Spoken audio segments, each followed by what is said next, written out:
won. Yes, small mistakes. That's why I'm not casting. That's why I'm leaving it to the professionals, and I'm trying to do my best behind the scenes. Well, thank you so much, Zero. I think it's time. I'm in the lobby. Let's get into game number 1 of our elimination match between cRoSs and TerrOr to find out which player will be walking away with nothing and which player is guaranteed at least $25.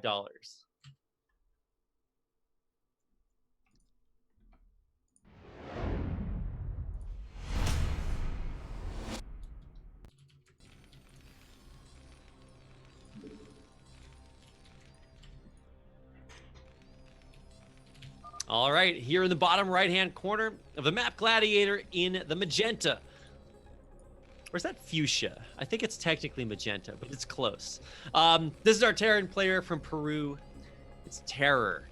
And in the upper right, in the blue, from Canada, we promise, it's cRoSs. I like this. From now on, he will be from Canada. I promise. For me. It's awesome. I mean, I'm just really glad that we have another great North American player to represent our great continent. But he is very, very good. I don't think anybody would take that away from you. He did lose to RO16 to allow him to qualify for Corrupted Cup and feel like he's a big boy pro gamer. But maybe that was just him being a nice guy and keeping one angry man's dreams alive. But he is here to win, and he's doing a very good job of it. But he's going up against like one of, if not the best player in South America. TerrOr is so good, and it is very surprising for me to see him down here in the elimination match.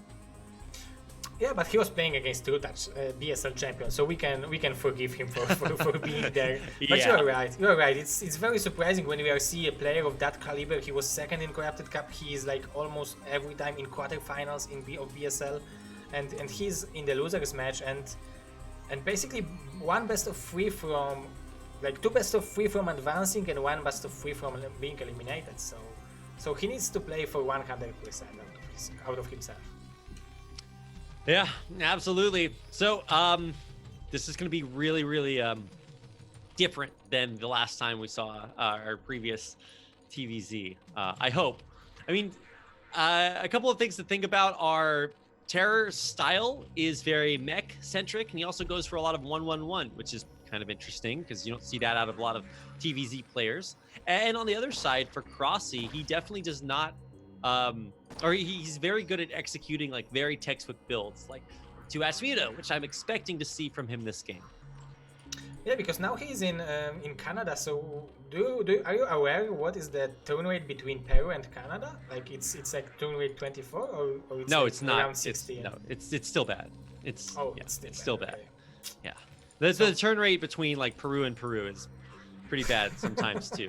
Like 8 kilometers means turn rate 8. Yeah, you have to take the data from your Broodwar game, put it in your backpack, get on your bicycle and bike to your opponent's house, and then you take the CD that has recorded your data on it and you put it into your opponent's floppy disk drive, and then you copy your move onto his computer, and then you take his move back with you in your backpack to your house, and that's how you play Broodwar in Peru.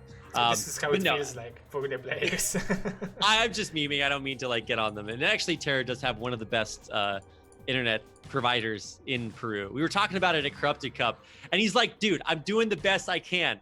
I've got the best internet that's possible in my country, but somehow, it's still a struggle. And look, he's doing the best that he can. This is where, yeah, he's doing a very good job with it. That's why he's one of the best players outside Korea. Yeah, I don't have problem playing against TerrOr. There is not like, of course it's not perfect like someone from Europe, but it's still pretty fine. It's considering the distance between us, it's pretty fine. He's definitely having the best connection out of all the Peruvian players. And yeah. In this game, he's going for the same build he did against TrueTouch, if I'm correct, which is extremely fast science vessel. Yeah, he's going 1-1-1 with a Wraith first into Science Vessel. Now, look, last time he irradiated an SCV and then died to the mutas. So, well, something tells me he's not going to make that mistake twice. I hope. Now, he still has absolutely 0 units, and if there's, I don't think cRoSs is going to miss the opportunity to try to exploit that, because there's only so many corners you can cut before you have a totally smooth circle. That's my analogy. But I'm just thinking, like, what cRoSs can do different than TrueTouch, because we already see a third hatchery. I don't think that TrueTouch went for it, and his spire timing is like very similar, but I feel like you're right. If he will not irradiate the SCV, it should be perfect opening for TerrOr, because he will have irradiate at the time when the Mutalisk will come. So what is wrong about it? I think it's perfect. Look, that's the idea, right? In theory, wow, that sounds really cool. What a build order. In practice, sometimes you irradiate your SCV. So, you never know what you're going to get when you walk through that door. Wraith sniping an Overlord, it's going to be cool. He's trying to get the second one, but obviously the mutas are about to pop out. And so the Wraith is going to head back home, and there are still some Overlords outside of TerrOr's natural expansion. So probably just going to go hunt for those. Science Vessel is, almost done. I don't think we have a Radiate started yet, but that should be finishing or started here pretty soon. And all of these timings look super slick for TerrOr. Yeah, it looks perfect. Like, we've seen it against TrueTouch. He had irradiate and energy for irradiate ready in 6 minutes 45 seconds. So this time it should be a little bit later, but cRoSs also have like 5 seconds later release, so it's fine too. Mutas are out, and there's no way that one Wraith can fight against it. Irradiate this time is only halfway done, but there's a lot more turrets, so that should actually be the better defense than waiting for a Radiate.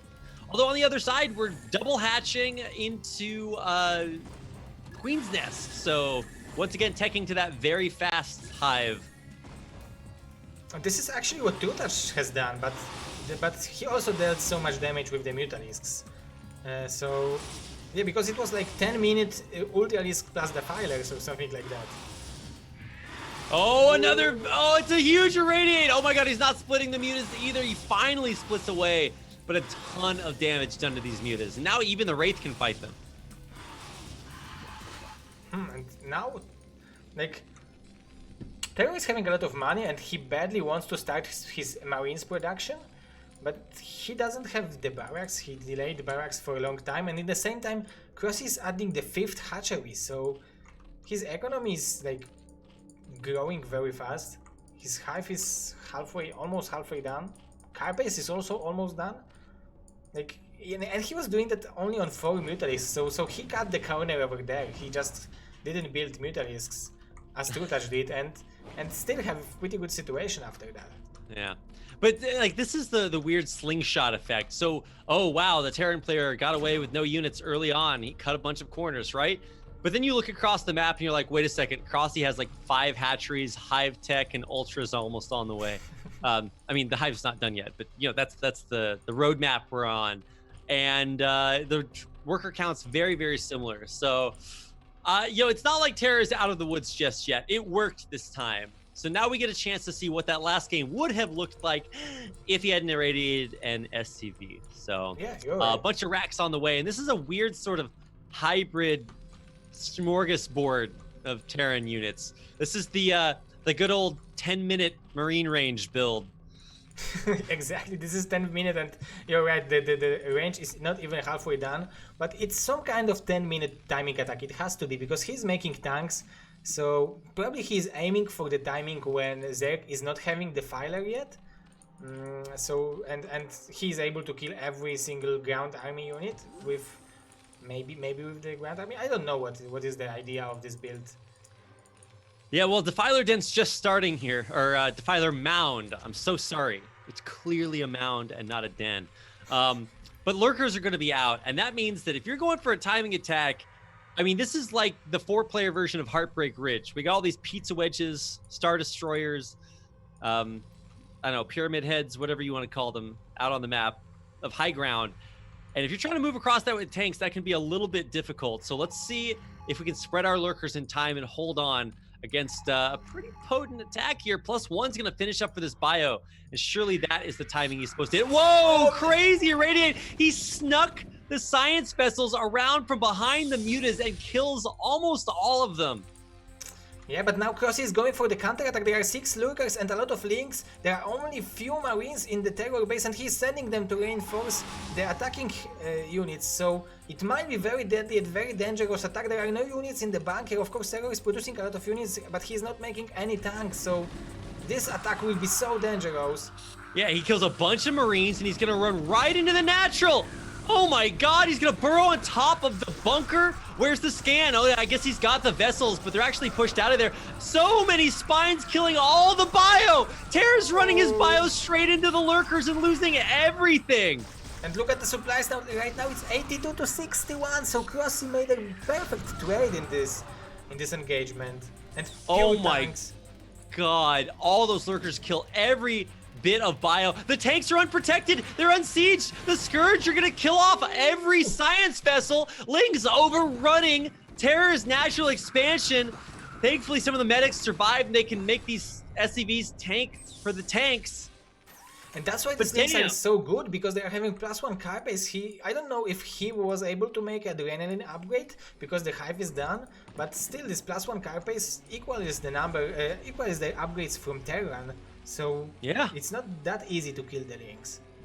Yeah, it feels weird to get +1 carapace for Lings, but it makes them so much better against this bio. And man, that lurker flank, oh, so crazy. I felt like TerrOr kind of A-moved into lurkers, which is a little bit of an uncharacteristic choice there. That's my way of saying really bad. It's my caster speak. But he's gonna go for it. Okay, I thought he was running more Lings in on purpose, but the friendly splash damage from these tanks is maybe actually helping cRoSs out a little bit. He badly wants to stay in this position because the Defiler is trying to join the party, and if the Defiler will be there, it will be the end for TerrOr. So he knows it and he wants to escape from this position. He's gonna go in, but the Defiler is just barely out of range. He doesn't have energy. He needs to consume a Ling. Okay, he does get the consume down. The Irradiate's coming, so he does irradiate the Defiler, but he should have enough energy for a second Dark Swarm in time, and there it is. Okay, so he gets it down before the Defiler is irradiated. Yeah, and it's not like cRoSs is having terrible position. Of course, it's only 34 drones, so it's not like late stage situation, but his economy is fine, and he's killing the vessels very consistently. Oh my god, he killed like 5 vessels. There are no vessels for TerrOr anymore, so there is like actually only firebots which can kill lurkers under the swarm. Looks like a lot of the neighbors are busy watching YouTube and torrenting today. For TerrOr, he's gonna need some extra bits and bytes for this one. Dark Swarm down on top of the depots at the front. The lurkers burrow, killing everything behind them, and I think this is gonna do it. Zero. Just such a crazy move here by cRoSs. He does it, and now he's gonna breach the natural expansion. 92 to 63 in supply. Another Dark Swarm comes down, and that's gonna do it. GG. TerrOr taps out, and cRoSs takes game number 1. And this game looked very familiar to the game where 2Touch won against TerrOr on this map. This was the same position, and also the Swarm won. The difference was lurkers instead of Ultralisks. Yeah, well, you know, 6 of one, half a dozen of the other. Still a very cool move to make by running the lurkers around and not trying to flank the army that's out on the map, but just trying to run into the natural and get into really good position there. That is so cool, and you almost never see that. But the only reason that was possible is because we're playing this weird greedy rubber band game where like the Terran player greeds the rubber band this way and is really greedy, and then it snaps back the other way and the Zerg player is really greedy, and then while the Terran player is trying to, you know, maybe also play a little bit greedy, the Zerg just like runs in and kills him. So definitely not a standard TvZ, but I love it. We've seen non-standard games all day long, and they've all been really good. So that's 1-0 for cRoSs up against TerrOr. And keep in mind, guys, TerrOr he's got like a round of 4 anti-curse. He has never not been in the round of 4. Exactly. Except for those first 2 seasons of BSL we don't talk about. But it's really impressive to see how consistent TerrOr has been. But And cRoSs might be the first player ever to eliminate him before the round of 4. So let's see if he can do it. As we get into our second map, it is Heartbreak Ridge. And I mean, I guess, like I said, Gladiator's a little bit like 4-player Heartbreak Ridge with all the ups and downs in the middle of the map. But the big difference is that the flanking path was there for cRoSs to use. And I want to see if in the second game, TerrOr is still going to play this like pretty greedy 1-1-1 style. Because, I mean, nobody BBSs like TerrOr does. Well, maybe Ziggy. But, you know, we've also got some very aggressive early strats that TerrOr can use. So maybe he brings these out here just like he did in the last series to try to come back. But, you know, he's backs up against the wall. It's the elimination match. So let's see what's going to happen as we get into Heartbreak Ridge for game number 2.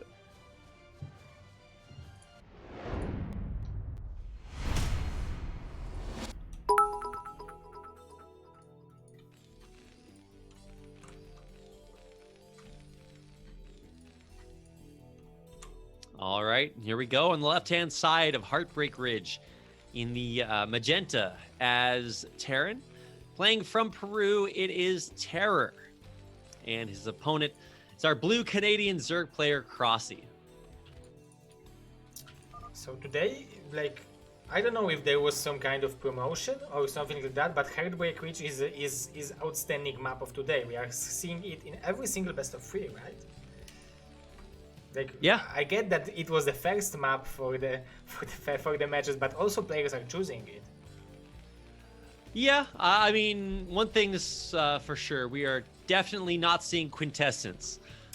So get that map out of there. It was nice. We saw like 2 games on it, and then everybody figured out that we are only allowed to play Gladiator, Sylphid, and Heartbreak Ridge. So yeah, but I think there are a lot of people choosing Clayfield. And it's a new map. It's a map made by Mr. Jucado from the foreigner scene, and it's very popular map in this season. I'm surprised that people are like choosing it over Gladiator sometimes.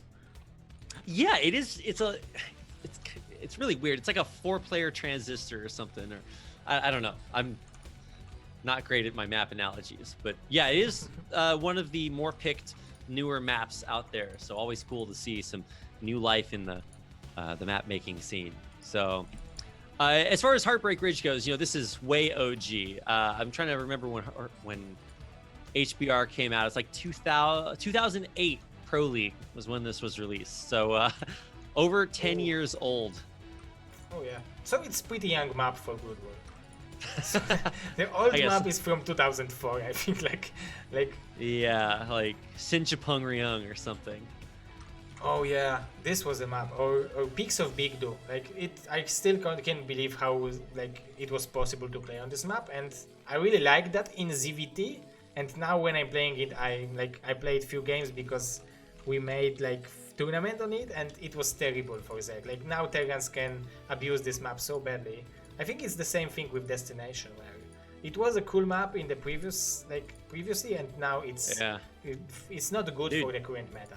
Yeah, I mean, Destination was like the only map you were allowed to play on Icy Cup for a very long time. It's just like, it's like Fighting Spirit on Fish server. It's just like nobody ever plays any other map. I looked up like 2002 MSL, and they're playing Forbidden Zone. You know what that map is? It's just one big hexagon in the middle. It's the worst thing I've ever seen. Yeah.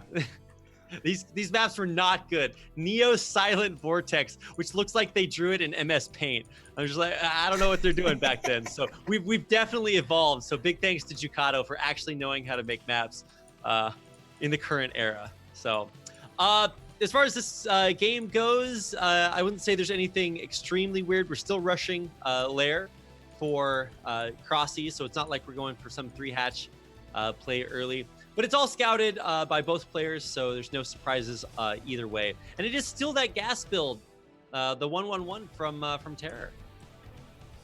Yeah, this Marine is very brave. Yeah, what are we doing out here? Oh, he's got him. He's gonna hunt down the Overlord. Too bad Zerglings will be able to be like produced in time to save it. Oh, but or not. I don't. Or maybe he will defend this Marine with the Vulture, so he will be able to kill it. It's out of my brain play. Like I can't believe it's possible, but yeah, he will kill the Overlord. So it's It's boxer time. Wow. Yeah, this is actually really impressive to me. Like, what are you gonna do? Pull drones? Like he did pull the drones to try to block so the vulture couldn't just run in. But that's a sexy move there by TerrOr. Supply blocking cRoSs at 21 out of 18, and this is right when the Spire's building, so he just can't make anything. He's going for the Wraiths, Koget style. Ooh, I like it. Okay, double Starport Wraith behind this. It sounds weird when I say not like just two-port Wraith, but this is really cool. I think in general, two-port Wraith can be kind of hard to pull off because it is kind of gimmicky, but we're also getting Burrow for cRoSs, so that will protect it against Rays. Oh yeah, but also the fact that TerrOr killed this Overlord on his side of the map will make, like, if he will lose advantage in the raids, there will be no possibility that cRoSs will come to his base and he will have detection over his raids, because this Overlord is already killed. There is only one, and this Marine will snipe it. This is like map hack play. Oh no! Oh wow, he's gonna get it. That's so crazy. This is wow. cRoSs on life alert right now. We've got IVs plugged into cRoSs's build. He's gonna snipe another Overlord in the main at the same exact time. So all of a sudden, we're gonna see cRoSs plummet to like 30 out of 10 supply. Oh, the Marine is mercy. Okay. Showed mercy. Oh, now no longer. He was out of bullet for a second. He needed to reload his 6-shooter down there. Like in Heroes 3, you needed to buy ammunition. Oh my god. Oh yeah. Oh god. That was too much realism. Yeah, it was 31 out of 18 there for a second. So we're trying to build mutas over here, but we're already going to lose another Overlord in the main. The mutas do finally pop out, and Cloak is only halfway done, so he should be able to kill these Rays. Oh, but there's a third one. He's actually gonna. Yeah, this is not where we fight. Okay. Yeah. Okay. All right. Saves 2 of the Rays, loses 1. But that's a lot of damage to deal early. Oh my god. Yeah, but it's a lot of damage, but it's still pretty good situation for cRoSs. He has the same amount of like workers as TerrOr. It's surprising for me.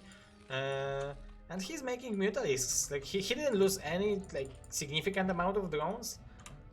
Well, he still have one drone borrowed in his main base, but he didn't realize he isn't realizing about that it's there. I'm trying to like pay attention to what some of our Zoomers in chat are saying, but like 90% of the chat is Russian. So I think when I watch DeWalt cast BSL next time, I'm just gonna like type only in English and spam his chat in English, so we can have the English chat or the English cast with the Russian chat and the Russian cast with the English chat. I think then we'll balance everything out. How's that? Yeah, that's a good idea. Let's do it together. I actually did that last time, but I was also drowned out in that chat. So here we go. All right, back to the game at hand. We got 6 Rays. They do have Cloak, so Overlord speed is almost done, which in theory should counter this. But let's see, how many mutas do we have? Okay, we got a full control group of mutas. So I think cRoSs is just about to shut this down totally if he runs in here. So let's see if he can surprise these Rays, trying to snipe an Overlord. Yeah, there is a speed for the Overlord already. So, like, isn't it like if it will come to the stride battle, the cRoSs should like just win instantly? Yeah. TerrOr, if TerrOr fights straight up, then he's DED dead. Yeah, exactly. Yeah, so I mean, wisely TerrOr runs back home. He does have some bio on the ground, so that's gonna keep the straight up fight from ever happening. But is this more than a control group of mutas? Yeah, he's got like 1.5 control groups of mutas here. So I'm pretty sure he just kills it. The Overlords are a little bit slow. They're gonna come in here. A couple of mutas do die, so I don't think he wants to fight this straight up necessarily. He should really good control there by TerrOr. He would win this battle. There were no medics. Oh yeah, you're right. There's no medics. I forgot that. He doesn't even have stim. Yeah, these Marines are almost dead, and now cRoSs is afraid because like losing these mutas means that he will lose the battle. Oh, there are 3 more coming. Maybe this is what he's waiting for. So some good shots from the mutas, but I think he just runs in and slays it here.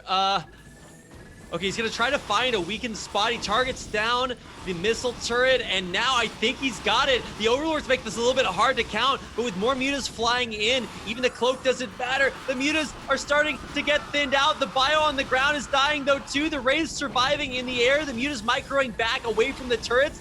I think this is cRoSs winning, if I'm not mistaken. Yeah, is TerrOr about to be eliminated? I don't know, the mutas are so badly hurt, but it's still 9 of them left, so it's 2 Marines, 1 Tyrant and 1 Wraith against 9 mutas. They are almost dead, but it's still 9 mutas. Yeah. Every muta life matters here. He's gonna try to run in again. A fresh muta comes to join the block. He powers down another missile turret. The bio is all dead on the ground. The Rays are dead in the air. The SCVs are about to die. Oh, he doesn't have any Overlords. He only has 1 Overlord left. But he can't kill the Overlord in time. Oh, there will be Vessel in a second, but I don't think he will have time to gather energy for the Irradiate until he will take critical damage. It's only 10 workers left for TerrOr, so it's actually really close for him to be eliminated. So close. We've got 4 mutas left. They're all half HP. Another one flying in, so now 5 behind the mineral line. The mineral line in the main is devastated, and that's it. GG, TerrOr taps out.